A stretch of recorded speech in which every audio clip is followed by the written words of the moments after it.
Okay, good morning everyone. Now we are going to be discuss about a power system analysis. We know power system is a combination of various elements in the network. There are generators are there and transmission lines, transformers and distribution lines, load centers. Here why we are going for a power system analysis means to analyze the circuit, to analyze the network, to design a power system. We are studying power system analysis. Now in this class we are going to be discuss about the overview of a power system and function of a power system analysis and need for power system analysis. What is the main function of a power system analysis and what is the need of a power system analysis, that we are going to be discuss now. So the overview of a power system analysis: a power system consisting of a generation, transmission and a distribution systems. We know very well in India the generation is only AC voltages. It's a desired at 11 kV. At the generation side we are using a synchronous generators, and transmission is possible through the transmission networks. There are different types of networks are there. One is a which one long transmission networks as well as short transmission networks and medium transmission networks. Another one is a distribution system. There are two types of distribution systems are there basically. One is a primary distribution as well as a secondary distribution.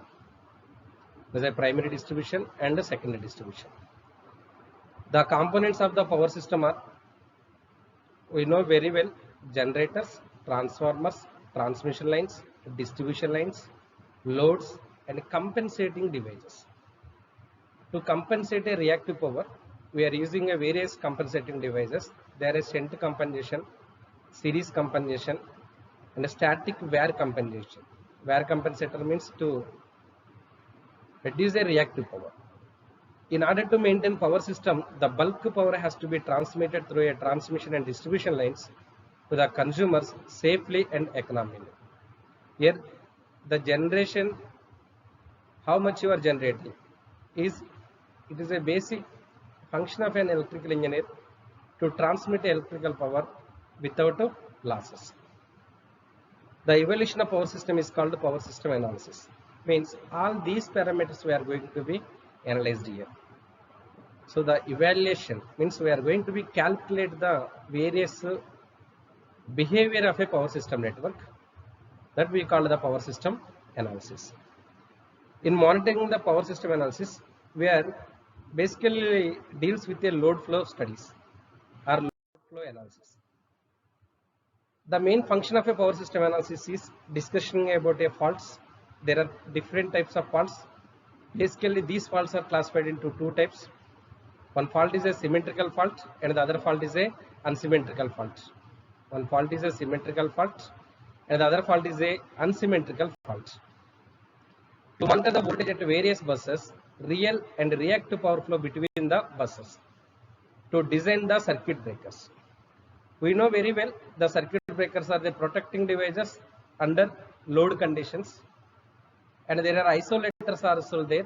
They are a protecting devices under no load conditions. Whereas the basic function of a circuit breaker is which make the circuit and break the circuit, which make the circuit after clearing the fault and which break the circuit when the fault occurs on the system. So to plan feature expansion of the existing system means if you installed a 10 megawatts power system, suddenly if the load is increases, so we are planned a one power system network for 5 years. After 10 years, how it is possible to expand means how it is possible to increase the generators on the power system. And the other important point is to analyze system under different fault conditions. There are basically different types of faults. One fault is a symmetrical fault and the other fault is a unsymmetrical fault. One fault is a symmetrical fault and the other fault is a unsymmetrical fault. Here the danger faults in a power systems are the three-phase faults, which are a danger, but they are very limited to occur. And the frequent faults are almost all 75% of power system faults are line to ground faults only. 70% of faults are line to ground faults. 70% of faults are line to ground faults. These are frequent faults which are occurs, and to clear that fault the time required is also very less. To study the ability of the system for larger disturbances, ability of the system, and this is also called stability of the system. The stability of the system is defined as it is a ability of any system to be in equilibrium stage, means to be in within the conditions to operate safely, within the conditions to operate safely. The most important characteristics of the power system is that it can neither store energy nor is it the ultimate source of energy, which is transfers the energy. The system only converts energy available for natural sources into electrical and then handles it in an efficient manner. The natural sources of energy are the following: coal, that we call a thermal energy; water flow, that we call a hydraulic energy; and uranium and thorium, which is the fissile materials; and fossil fuel, oil, natural gas. Where the power plants which are operated with the uranium and thorium are called the nuclear power plants, and fossil fuel are called the oil, natural gas. And the other one is a wind power systems are there, tidal power systems are there, and solar power systems are there, and biogas power systems are there. All these power plants we call the renewable energy sources. So there are two types of power system generation stations. One is a conventional plants and the other one is a non-conventional plants. From the conventional plants, we can operate the which one thermal, hydel and nuclear power plants. For the non-conventional renewable, all the solar, biogas, tidal, natural gas, oil, wind turbine, wind plants are there. So it is a basic operation of the power system. Operation planning covers the whole period ranging from the incremental stage of the system development.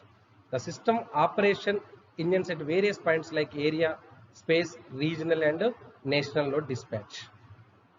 So it is a power balance equation. Total demand should be equal to the sum of the real power generations. So this is the basic overview of which one power system analysis. While we are designing a power system, we are going with this one.